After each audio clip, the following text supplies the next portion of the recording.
I need blaze rods to get to the end. The only thing is the closest fortress is over 1,000 blocks away over an ocean of lava, so I need a bridge to get me there and back safely. I started placing cobble, but after just a few minutes I completely ran out of stock. So I did what every rational person would do.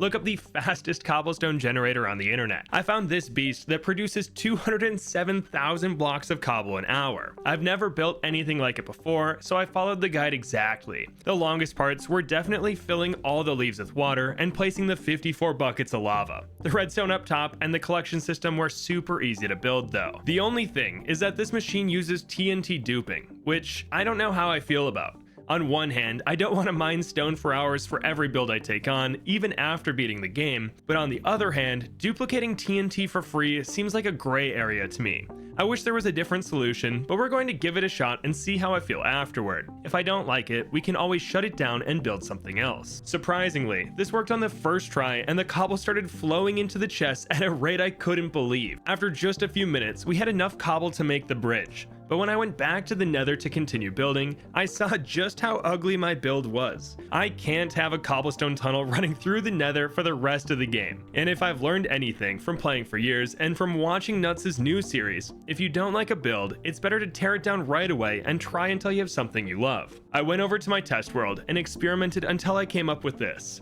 A 6-wide bridge that uses stone bricks, cobble, and glass. And lots of it. Though, I don't plan on building the supports until after I get an elytra and can easily fly around. I based the design off this bridge from sticks, and I actually like it a lot more with the top removed, but I didn't want any gas destroying my bridge every time I travel across it, so we're leaving the lid on. But with that, it's time to make some stone bricks, and lots of them. The only thing, we're going to need a super smelter to turn all our cobble into stone. So we went back to our machine and cleared out some space right next to it.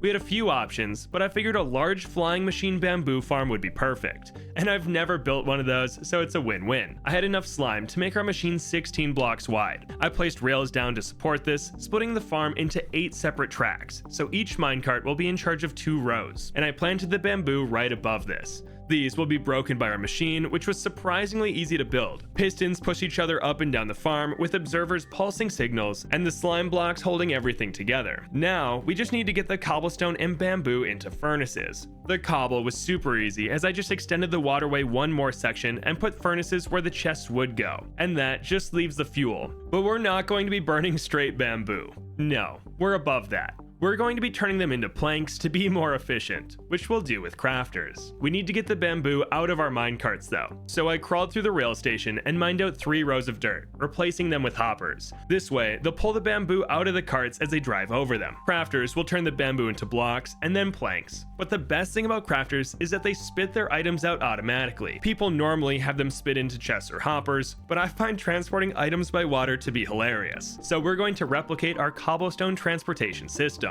I had the crafters point down, spitting planks into a new aqueduct that brought them to the furnaces. This did not spread the fuel out evenly, so I'm hoping that will outpace the smelting process. But as I was watching, the plank production visibly slowed to only a couple every 10 seconds. What's going on? Well, it turns out that the hoppers can't keep up with the minecarts, and it's not even close. The limited time they get as the carts fly by only lets them pull out 1 bamboo each, so our carts are constantly full and the crafters end up waiting forever to get the bamboo they need. This leaves us with only one solution. We need an unloading station. Because the bamboo is too close to the generator, I extended the track on the other side, split each row into its own route, so we have 16 carts going now, and I put down a comparator to only send the cart off when it's completely empty. This way, we're limited by hopper speed and not by how much time the carts are spent on the hoppers. Everything else was essentially the same, but because the plank production is so far away now, we had to extend the cobble water by a few sections, which I find funny, and it's nice to have more space away from all the chests. This let me place some soul sand fire to burn any extra cobble and planks that we might overproduce. I wasn't sure if this fire would spread to nearby chests, so at least I have that peace of mind now, knowing we're way down here away from any burnables. I started by keeping some stone, but then realized we don't need any of that for the bridge, so I added some crafters below the furnaces to automate the brick production. I know we could just use a stone cutter to make stacks at a time, but I want this to be as automated as possible. The only confusing part was using comparators to make sure they craft bricks and not buttons or pressure plates. But it's time for a test run.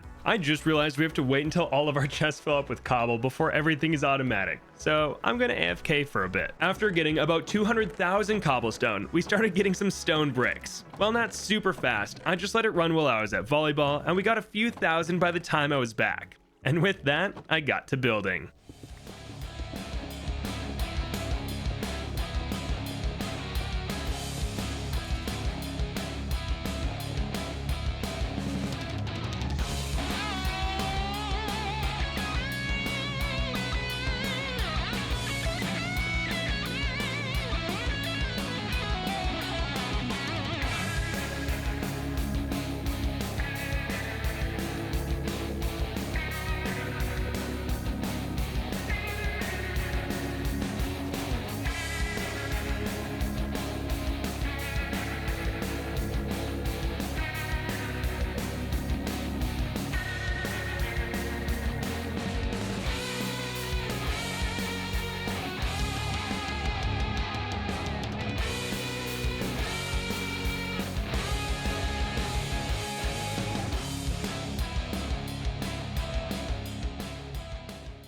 After days of building, I came across a nice surprise. We stumbled into a different nether fortress a few hundred blocks early. I just had to explore for a bit to make sure there was a blaze spawner here. Unsurprisingly, the last place I checked was the only spawner in there, and it was right under our bridge, meaning we had already bridged far enough. Now, we just need to make the killing chamber and connect it to our rail system.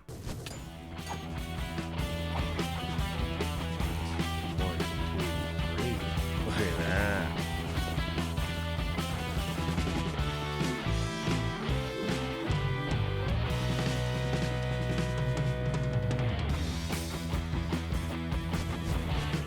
Slow.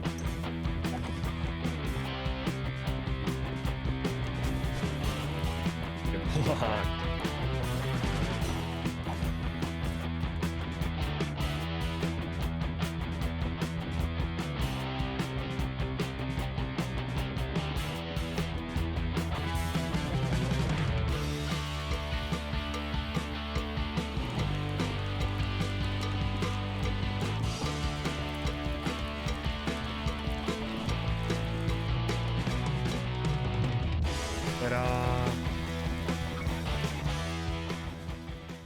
So I finished making the blaze farm, and we have a nice, safe room to get unlimited blaze rods. But because it took me so long to make this, and we have looting 3 on our sword, I already have enough blaze rods for me to last a long time. Maybe forever, but that's not important. What is connecting this room to the bridge and having a safe way to travel across the nether. I wasn't sure what to build here, so I just made a simple tower out of stone bricks with a staircase down to the farm. I'll happily redo this, so if you guys have any suggestions, please let me know. But after placing the last of the tracks, I finally have a railway from portal to farm. It's just a quick 3-minute ride away, assuming nothing blocks the tracks. I am debating spawn-proofing the bridge, as hoglins are my worst enemy now, but we'll see.